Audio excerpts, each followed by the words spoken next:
Hinaina na ng sabina ng COMELEC ang suspendidong mayor ng Bamban Tarlac na si Alice Go. Kaugnay ito ng reklamong material misrepresentation na isinampa ng COMELEC laban kay Go.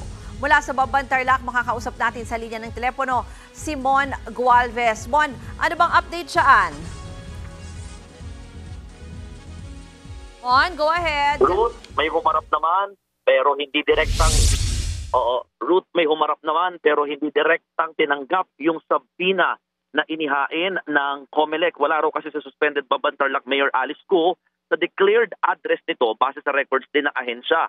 Isang hindi nagpakilalang tauhan lamang ng suspendidong alkalde ang humarap sa COMELEC at mga pulis nang maghain nga sila ng sabina kaugnay sa reklamong material misrepresentation.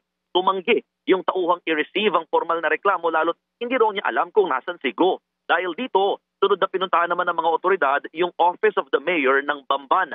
Ang sekretarya naman ng acting mayor ang tumanggap ng sabina at sinabi niyang hindi siya sigurado kung paano madadala ito sa alkalde. Wala raw kasi silang impormasyon kung nasaan si Go.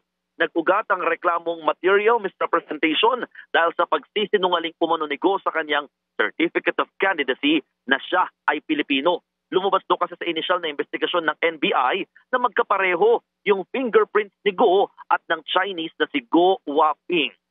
Sa ngayon, Ruth, binibigyan ng 10 araw ang kampo ni Go para makapaghain ng counter affidavit lalo't para sa COMELEC deemed served na ang sabina laban sa kanya. Ruth? Maraming salamat, Mon Gualvez.